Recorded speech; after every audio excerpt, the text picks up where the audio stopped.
Në lindjen e mesme disa vende njihen me fuqinë ushtarake dhe disa të tjera me fuqinë e fshehur.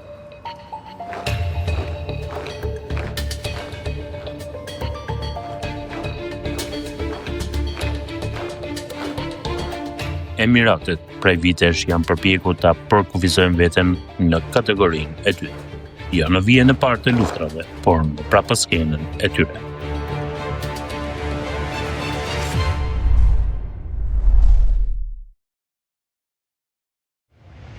Por, lufta e fundit jo vetëm që buri në pikpyetje sigurinë e Dubait, por zbuloi edhe rolin real të këtij aktori.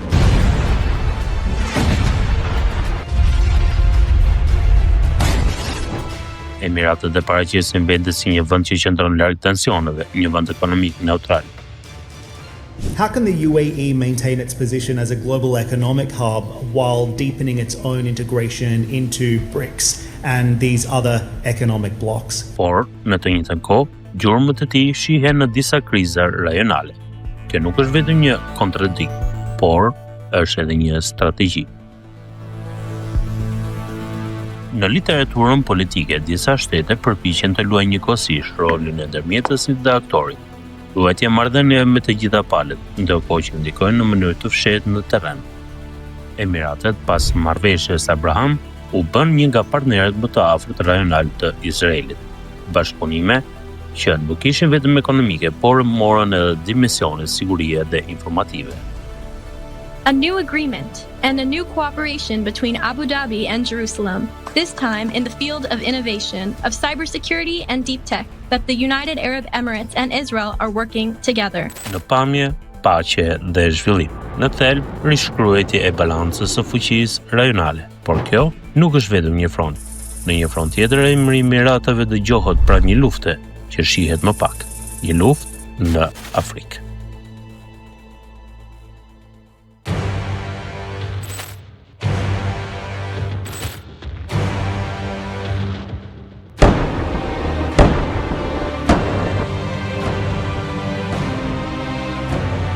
Gjatë luftës civile në Sudan janë publikuar raporte të shumta për mbështetje të jashtme ndaj aktorëve të armatosur. Disa analiza, Emiratet i lidhin me mbështetjen ndaj forcës paraushtarake në Sudan, një grup që ka rol në një nga krizat më të rënda humanitare të fundit.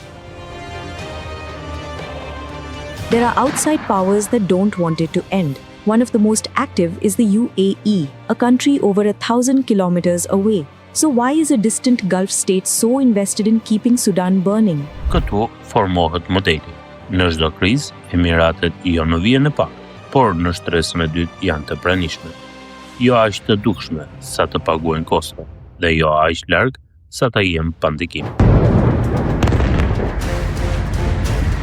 Lufta me Iranin e prishi këtë ekuacion. Për të parë, kostot u kthyen brenda kufive, dhe papritur, i njëjti vend që luante rol jashtë kufive, brenda filloi të kërkonte kontrollin e pasojave. Dallimi i kësaj lufte ishte në vendin e ndodhjes së pasojave.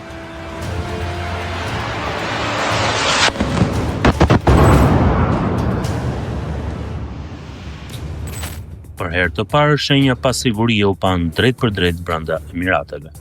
Raporte për sulme me dron ose kërcënime sigurie, rritje e kontrolleve të sigurisë në qytete dhe reagimi shpejt i qeverisë për kufizimin e publikimit të imazheve dhe lajmeve të këtyre ngjarjeve. Under the UAE's strict cybercrime laws, anyone photographing or filming the incidents could be arrested. Just like the 60 people who, according to France television sources, are currently in police custody in Dubai. Në të njëjtë kohë, u shfaqen edhe shenja ekonomike. Rritje e shqetësimit tek investitorët, kujdesi i kompanive të huaja dhe raporte për largimin ose zhvendosje të një pjese të fuqisë punëtore të huaj rezidente. Në një vend ku më shumë se 80% e popullsisë janë të huaj, çdo dyshim në siguri mund të ndikojë drejt për së drejti në ekonomi. Për këtë arsye, reagimi i Emirateve nuk ishte vetëm i sigurisë, por një kombinim i kontrollit të informacionit, menaxhimit të opinionit publik dhe stabilizimit të imazhit. sepse modeli fuqisë së Emiratëve më shumë se mbi pjesëmarrje politike bazohet mbi një premtim kyç, stabilitet në zemër të një rajoni të paqëndrueshëm.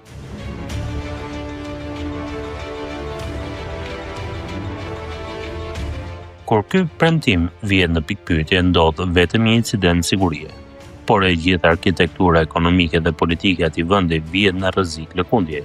Dhe kjo është pikërisht ajo që lufta me Iranin e zbuloi, që distanca midis rolit rajonal dhe mbajtjes së pasojave të tij nuk mund të ruhet më. They're saying that they're stopping people from filming strikes because of reasons of public security. But the government's critics say that it's to try and maintain this unblemished image of an island of stability in the Middle East. Gjithsesi, ajo që njerëzit e botës kuptuan është se Emiratet për vite me radhë u përpoqën ta paraqesin veten si përtej krizës. Por realiteti është, kjo luftë tregoi se asnjë vend nuk mund të luajë njëkohësisht në ekuacionet e vështira të rajonit dhe përgjithmonë të mbetet I paprekur nga kostot e tyre. Dhe ndoshta sot, ajo që shihet në Dubai nuk është fillimi I krizës, por fillimi I zbulimit të saj.